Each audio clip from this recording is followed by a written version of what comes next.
Hi everybody, I just wanted to provide a quick update on our tractor. We're up to 9 hours on it and we've encountered our very first support case. It turns out that when we bought the tractor, I couldn't get the rear diff to engage and I couldn't get the icon on the dash to show up when it was engaged. Turns out I need to read the manual a little bit better because this doesn't operate like the other tractor that we had. And this rear diff only engages when you are actually pressing down on the pedal, and it will disengage when you let back up, and there is no dash indicator for it. The dash indicator that I thought was the rear diff lock had a lock icon, but it's actually for the cruise control, which we didn't have on the BX, so I got a little bit backwards. However, in the process of having that support case and trying to look over the situation, we did notice something else, and that was that our dipstick tube was not properly installed, and we were actually leaking engine oil when I parked this in the pole barn because we had some severe weather coming, and I noticed some spots on the floor.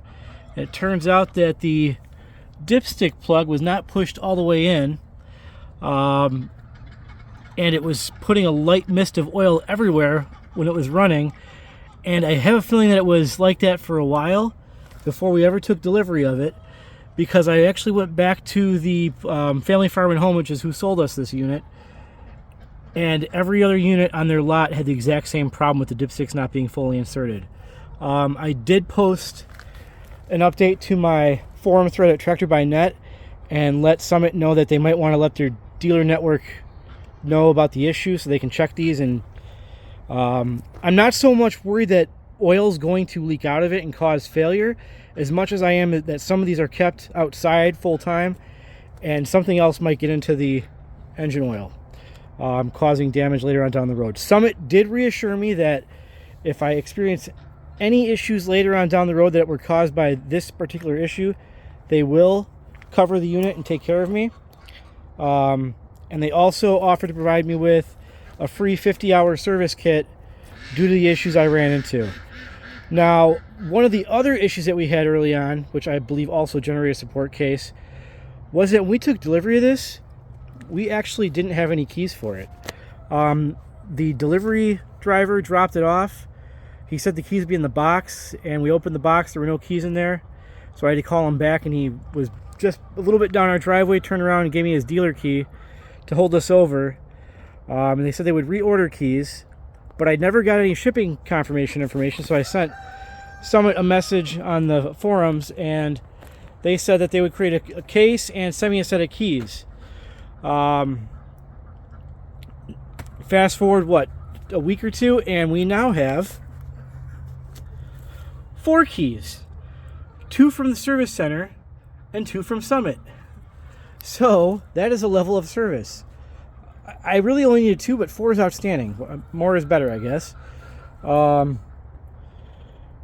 Yeah, so apparently there's a little bit of a lack of communication with some of the support cases. That is probably going to be costly if they're sending additional parts, but you know what?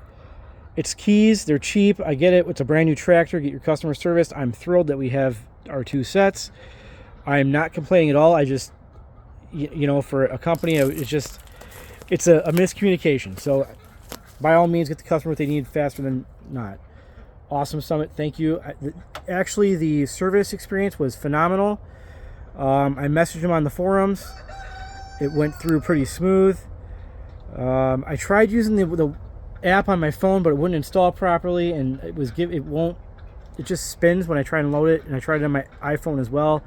Same kind of deal.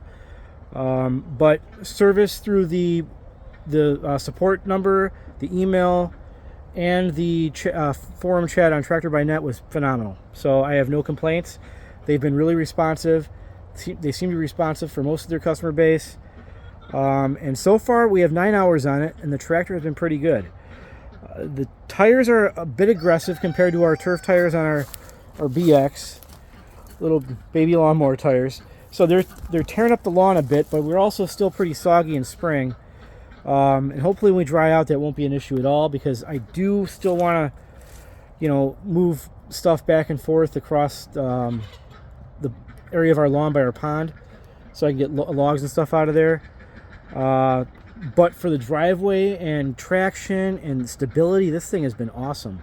It is such a solid platform. I don't have any tippiness on it. It always feels stable.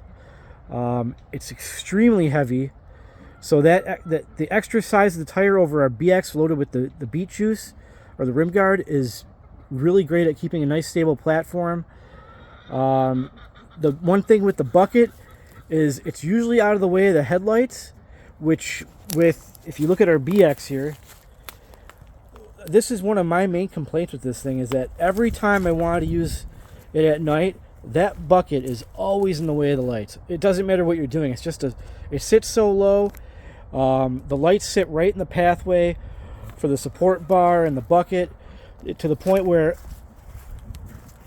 I had to end up putting extra LED lights on it just so we could actually navigate anywhere in the driveway or anything. This, like I said, the Summit has been awesome. It comes equipped with a standard rear light, so I didn't have to add one. I may still put a light bar somewhere on it just for doing some log cutting work at night, but I don't know if it'll be even needed at this point. So far I'm really happy with it. Other than some of the initial issues and my own kind of mistake, it's been good to go. I like the way the engine bay set up. The dipstick was a little bit kind of funky to put back in there. It seats really, really tight, and I'm guessing either somebody at the factory or the dealers aren't pushing them all the way down when they're checking the oil levels. But I mean, is it worth like a TSB or a service notice? Yeah, probably, because I wouldn't want to see somebody have that wiggle its way out and, you know, be misting everything with engine oil and have other contaminants get in there. But other than that, it's been awesome so far. I'll continue to post updates. Seems like a nice stable platform. The seat's incredibly comfortable compared to that BX, which bounces me around everywhere. So far, I think this will meet our needs. I think this is the exact size that we wanted. We're on 15 acres, mostly wooded, probably 3/4 wooded, and I want this to haul logs out of the woods and throw them on my sawmill that I got from Harbor Freight. And I think this will be perfect once I get the grapple for it. So we'll post some more videos once I get all that set up.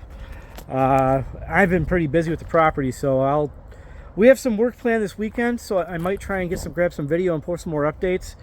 We might run it side by side with the BX, because the BX just isn't going to tear up the lawn the same. So we may post some videos and compare how it handles the loads, and go from there. But if you're like us, the Summit TX25 is in the same price bracket as the Kubota BX series. We ended up getting the 1880, so it's an 18 horse versus this is a 25 horse, but they're still pretty comparable machines, especially at the price point. I mean, lift capacities, of course, is a little bit bigger a little bit higher on the Summit. But I mean, it's all still pretty comparable, especially if you're in the same price bracket we are. We just kind of wanted something that can maintain the driveway, haul landscaping supplies, you know, do basic firewood processing. We're not doing anything commercial. We're not doing lots of livestock or anything. I mean, you can hear the chickens and ducks in the background, but that's about it. We might use this and tow our chicken tractor a little bit, but it's going to have a pretty easy life here. It's not even, I mean, the BX was cutting the lawn, so this will have a much easier life with processing wood for us. And I also run we do maple syrup every year, and so I have to process all the wood to boil that, as well as haul the sap back and forth. So this is one of the utility machines that we're going to be using for all of that. All right, till next time.